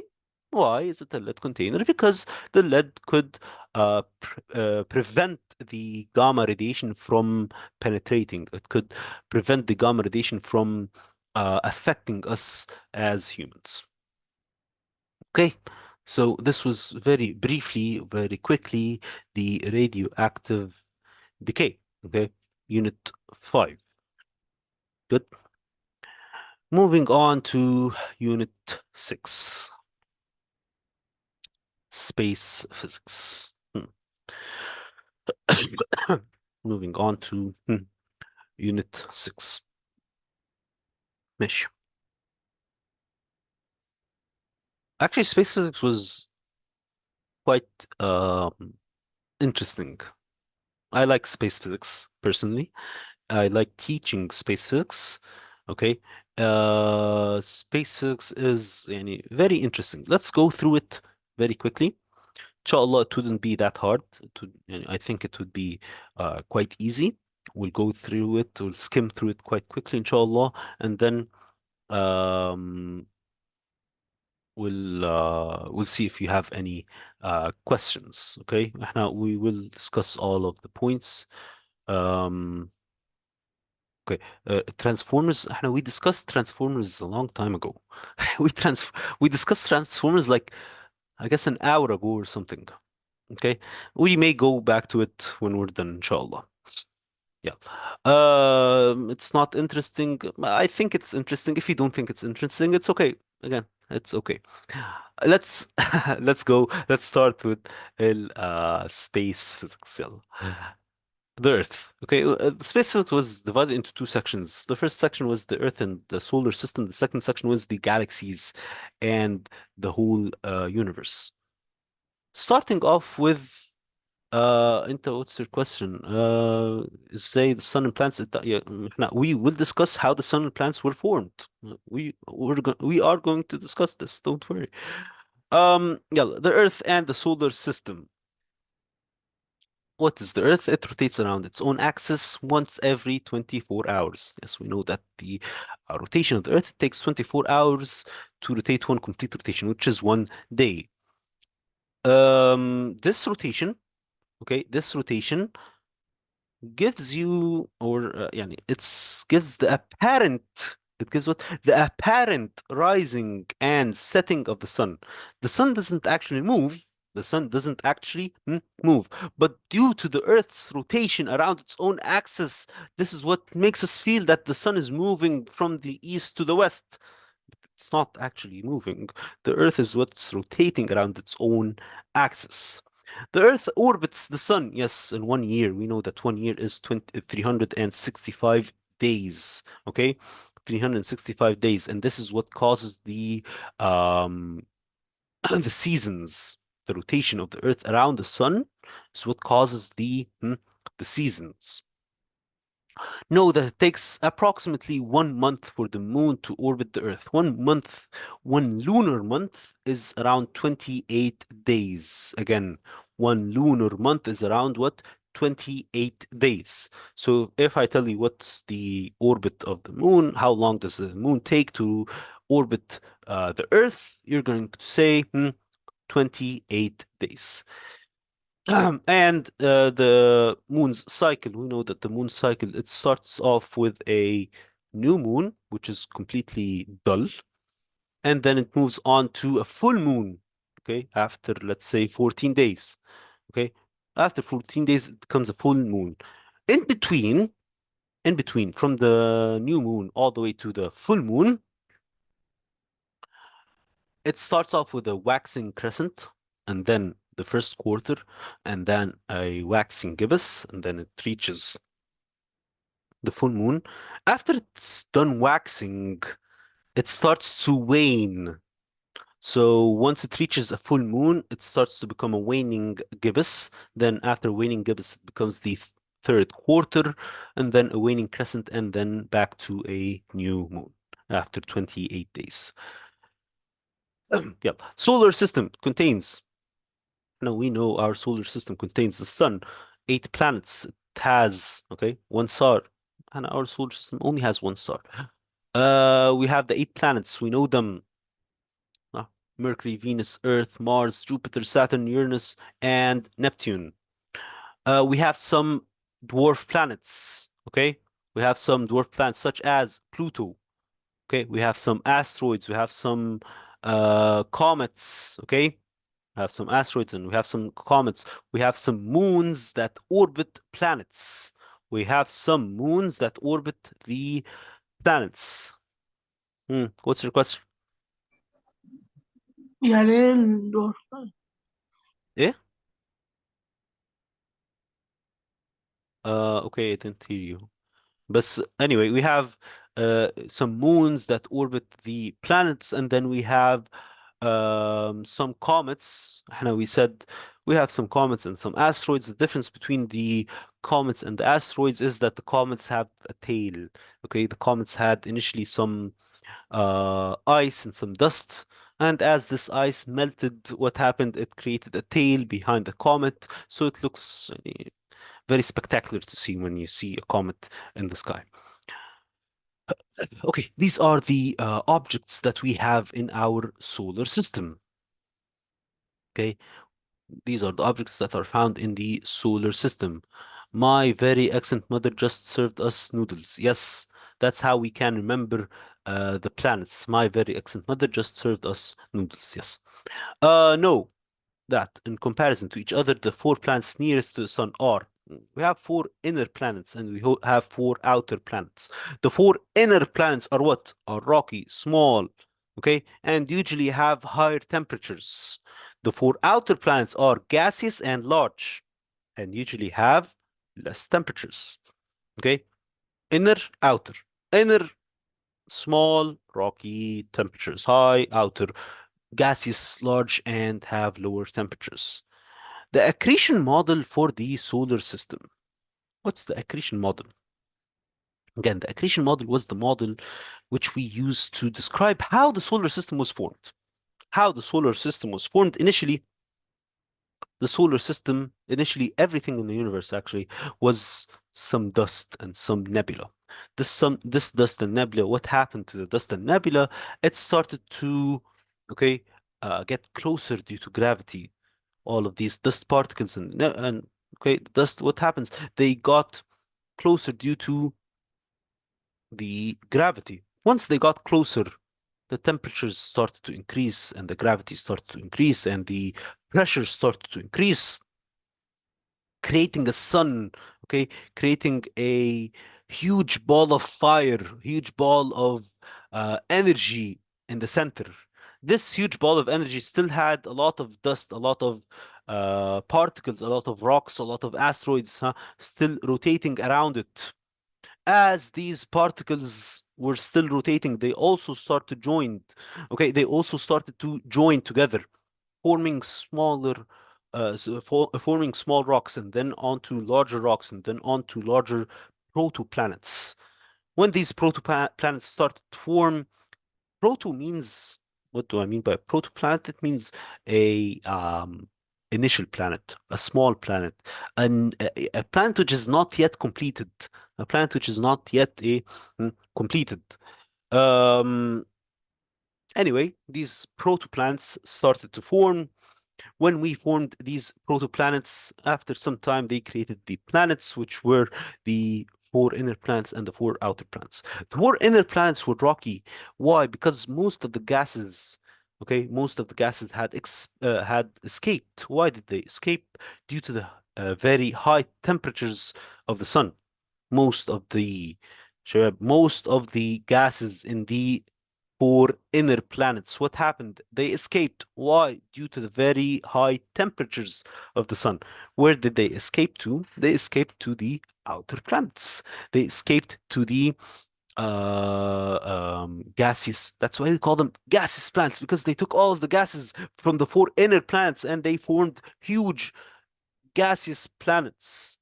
These huge gaseous planets had temperatures which were lower, and that's why the gases could remain on the surface of these planets, such as Jupiter, Saturn, Uranus, and Neptune. Okay. Um, And that's it. That's the accretion model. That's what I mean when I say the accretion model of the solar system. The solar system, how was it created? It was created due to this accretion model. We think that the solar system and all of the other solar systems were created using this model. Okay. Initially, we had some dust, we had some sand, okay, we had some interstellar clouds, okay, nebula. These nebula started to form together, started to get attracted due to gravity, temperatures rised. Okay, the sun was formed first, and then the planets around the sun. Okay. Yeah. Um, okay. Moving on to the gravitational fields. Okay. Know that the strength of the gravitational field on the planet depends on the mass of the planet. Okay. And around the planet depends on the distance from the planet. What do I mean? What do I mean? If I had a small planet, if I have a very small planet, then it wouldn't have uh, a very large gravitational field. For example, if I talk about Earth, we know that the gravitational field strength, okay, that the gravitational acceleration, the g on Earth is what? Is 9.8 meters per second squared. What if I talk about Jupiter? We all know that Jupiter is much larger than the Earth. So we all know that Jupiter is much larger than Earth. Whenever I have a planet which is larger than Earth, then the magnetic field, then the gravitational field strength would definitely be stronger than Earth. So Jupiter, you have to say the gravitational field strength on Jupiter is definitely greater than 9.8. It could be 20, for example, 15, 20, whatever. Okay, so it's a number much larger than 9.8. Why? Because the mass of Jupiter is much greater than the mass of Earth. Okay, this is the first point. Second point, when we talk about the gravitational field strength of a planet, if I'm close to the planet or if I'm getting further away from the planet, what do I mean? All of us, we are on the surface of the Earth now. None of us are flying, right? None of us are in outer space. I think none of you are in outer space now. If we're all on planet Earth, we're all on the surface now, then we are all experiencing the same gravitational field strength, which is 9.8 meters per second. Okay? We all experience this gravitational field strength, G 9.8 meters per second squared. What happens if I start to move to outer space? For example, I've decided to become an astronaut and I'll go to outer space. Will I experience the same gravitational field strength? No. Will I have the same weight in outer space? No. Okay. The gravitational field strength will decrease. Okay. As I move further away from Earth, okay, as I move further away from Earth, my gravitational field or the gravitational field strength being applied on me due to the Earth will decrease. As I move away, it will become 8, 7, 6, 5, 4. The further I move away from Earth, okay, the less the gravitational field strength applied on me due to the Earth's gravitational pull. That's it. Okay, as you move away, the pull will decrease, which is quite intuitive. It is quite intuitive to understand that as you move away from the Earth, the gravitational field, the pull of the Earth will definitely decrease. Okay? ماشي. Calculate.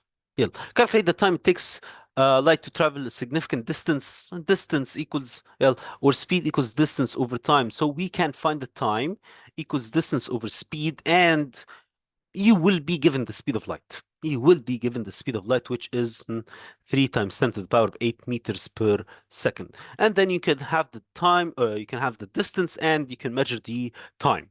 Know that the sun consists, okay, contains most of the mass of the solar system. Most of the mass, definitely. Yes, it is in the sun.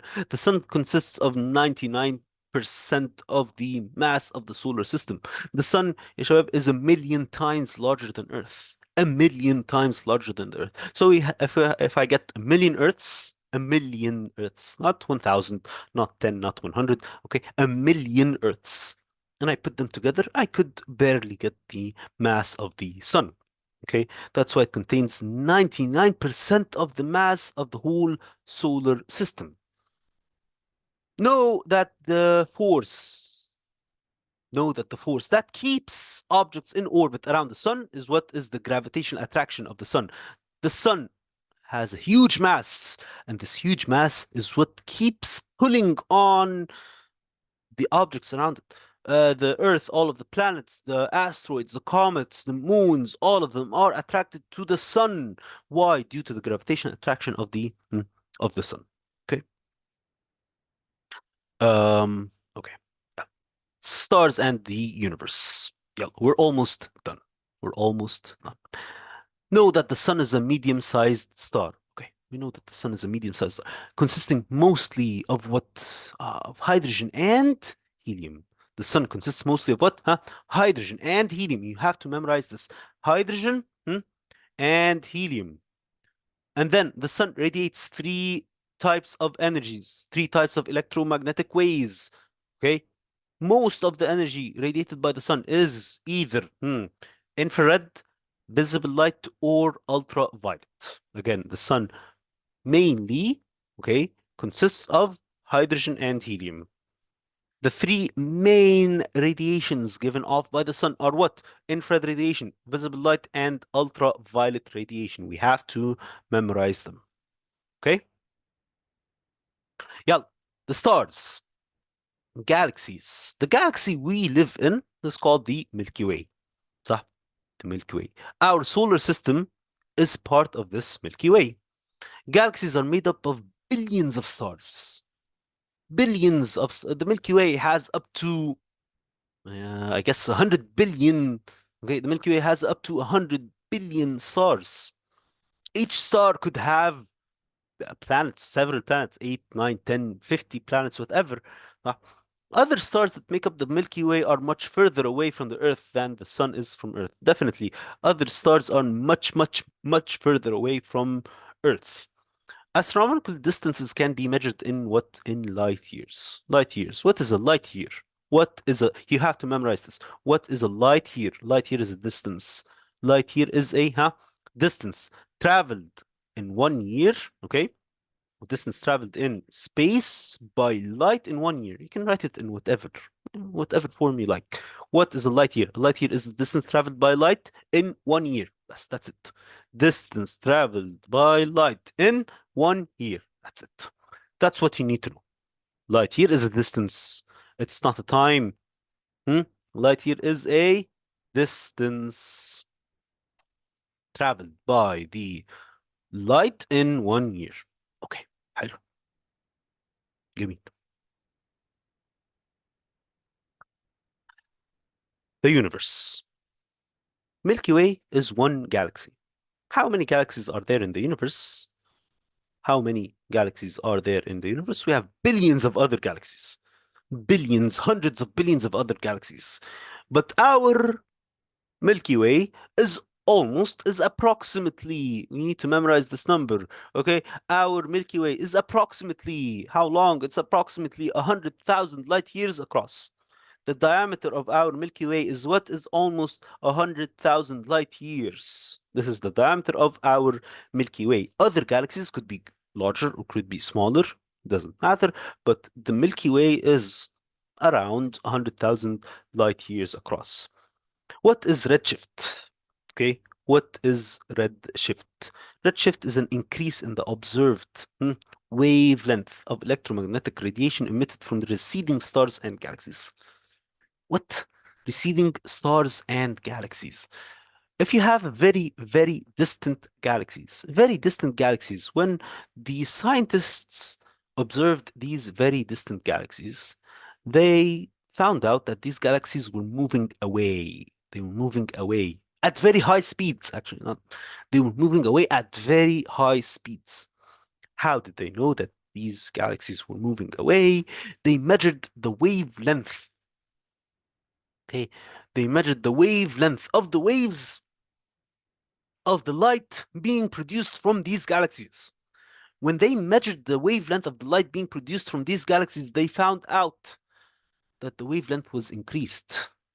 The wavelength was increased. And if I look at Roy Gebiv, you know, Roy Gebiv, red has the longest wavelength. Whenever I say that the wavelength is increased, I mean that it will become more reddish. Okay, the light will become a little bit more reddish. That's why the wavelength has increased. Okay, meaning that the wavelength has increased, meaning that the frequency has decreased. Therefore, these galaxies are moving away from us. Moving away from us means that these galaxies or the universe is now expanding. That the universe is what? Huh? Is expanding. Again, what is the redshift? Redshift is that when the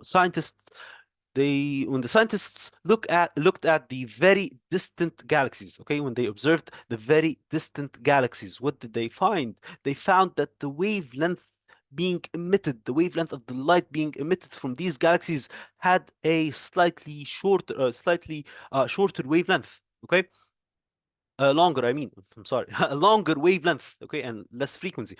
They had a longer wavelength. What do I mean by a longer wavelength? It means that these galaxies were moving away. So when these galaxies were now moving away, it is evidence that the universe is expanding. It is evidence that the universe is it is expanding. Type. If the universe is now expanding, if we go back in time, will the universe shrink? Yes. طب if I go even further back in time, will it keep on shrinking? Yes, it will keep on shrinking, shrinking, shrinking until it reaches this very, very, very small point. This small point is what was there before the Big Bang. Before the Big Bang, there was nothing. Literally, there was nothing. There was no space, there was no time, there was no up, there was no down, there was no left, there was no right, there was no nothing. There was only an infinitesimally small point in nowhere. Once this point blew up, the Big Bang started. Space and time as we know it started to form. There was no space, okay? There was nothing. Literally, there was nothing. Space and time started to form when the Big Bang happened, almost 14 billion years ago. Before the Big Bang, there was nothing. Now there's the universe that we know of. The universe is now expanding. Okay. The proof of the universe expanding is that when we viewed the very distant galaxies, we found that these very distant galaxies had wavelengths which were greater than the wavelengths here on Earth, meaning that they were red shifted, meaning that they are moving away. And that's it. That's the proof that the universe is now expanding and proof that the Big Bang happened some 14 billion years ago. كده يا شباب, we are done. Okay, we are done. Any questions? Any questions? A definition of redshift. Definition of the redshift is the increase in the observed wavelength of the electromagnetic radiation emitted from the receding stars and galaxies. The very distant stars and galaxies have an increased wavelength. Have what? Huh? An increased wavelength. This is what I mean by a red shift. Okay. Okay. Stars and the moons and planets. Oh, yes, the accretion model. Yes, you are required to know the accretion model. Yes, you are required to know أهو accretion model. أهو, this is the accretion model. Okay. Because okay. طيب. ماشي. ماشي. اوكي. يلا. تمام.